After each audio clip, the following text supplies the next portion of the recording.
ایک قدیم مگر زندہ شہر تھا جہاں اذان روز گونجتی تھی۔ مسجدوں کے مینار اونچے تھے مگر لوگوں کے اعمال کمزور تھے۔ ہر شخص خود کو مسلمان کہتا تھا مگر دین بوجھ لگتا تھا۔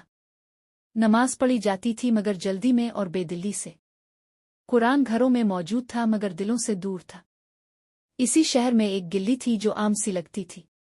اس گلی میں ایک چھوٹا سا گھر تھا، سادہ مگر صاف۔ اس گھر میں ایک نوجوان رہتا تھا، اکیلا اور خاموش۔ نہ وہ عالم تھا، نہ وائز، نہ مشہور شخصیت۔ لوگ اسے بس ایک عام آدمی سمجھتے تھے۔ اس نوجوان کی زندگی میں شور کم اور عمل زیادہ تھا۔ وہ فجر سے پہلے جاگتا اور وضو کرتا تھا۔ نماز کے بعد وہ دیر تک دعا میں رہتا۔ کوئی لمبی دعا نہیں، بس دل سے نکلے الفاظ۔ وہ اللہ کو مشکلات نہیں گنواتا بلکہ شکر ادا کرتا۔ دن چڑھنے پر وہ کام کے لیے نکلتا۔ وہ بازار میں ایک چھوٹی دکان پر کام کرتا۔ اس کا کام حساب لکھنا اور مال تولنا تھا۔ بازار وہی تھا جہاں اکثر ناپ کم رکھا جاتا، جہاں جھوٹ کو ہوشیاری اور سچ کو نقصان سمجھا جاتا۔ نوجوان نے پہلے دن ہی نیت صاف کر لی۔ اس نے طے کیا کہ رزق صرف حلال ہوگا، چاہے کم ملے مگر دل مطمئن رہے گا۔ وہ ہر گاہک کو پورا تول کر دیتا۔ اگر غلطی سے زیادہ نکل جاتا تو فوراً بتاتا۔ شروع میں لوگ حیران ہوئے، پھر شک کرنے لگے۔ کچھ نے کہا یہ نیا ہے اس لیے ڈرامہ کر رہا، کچھ نے کہا یہ دکھاوا ہے چند دن کا۔ مالک نے بھی شروع میں دھیان نہ دیا، مگر وقت کے ساتھ فرق صاف نظر آنے لگا۔ لوگ اسی دکان پر دوبارہ آنے لگے۔ انہیں یہاں سکون ملتا اور دھوکا نہیں ہوتا۔ نوجوان کم بولتا مگر سچ بولتا۔ وہ بحث نہیں کرتا، بس اصول پر رہتا۔ کوئی تانا دے تو خاموش مسکرا دیتا۔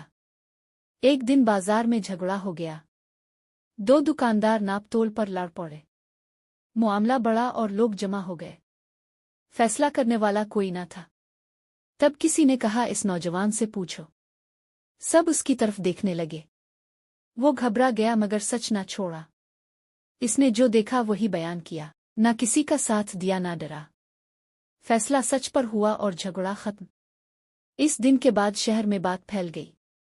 لوگ کہنے لگے یہ شخص مختلف ہے، یہ نہ کسی کا دشمن ہے نہ چاپلوس، یہ اللہ کے سامنے جینے والا لگتا ہے۔ رفتہ رفتہ لوگ اس سے مشورہ لینے لگے۔ وہ کبھی خود کو بڑا نہیں سمجھتا، کہتا میں بھی غلط ہو سکتا ہوں، بس نیت صاف رکھو اور حق نہ چھوڑو۔ وہ کسی کو نصیحت زبردستی نہیں دیتا، لوگ اس کے عمل سے خود سیکھتے۔ اسی دوران شہر میں ایک آزمائش آئی۔ قحط سا ماحول بننے لگا۔ چیزیں مہنگی ہوئیں اور لالچ بڑھا۔ لوگ ذخیرہ کرنے لگے اور قیمتیں چڑھائیں۔ بازار کا اخلاق مزید گرنے لگا۔ نوجوان نے وہی راستہ چنا جو سیکھا تھا۔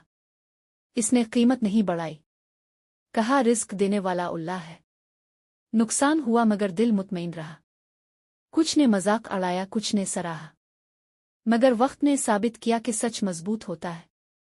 لوگ اسی کے پاس آئے جب حالات بدلے۔ اللہ نے برکت ڈال دی اس کے کام میں۔ بغیر شور، بغیر نعرے تبدیلی آنے لگی۔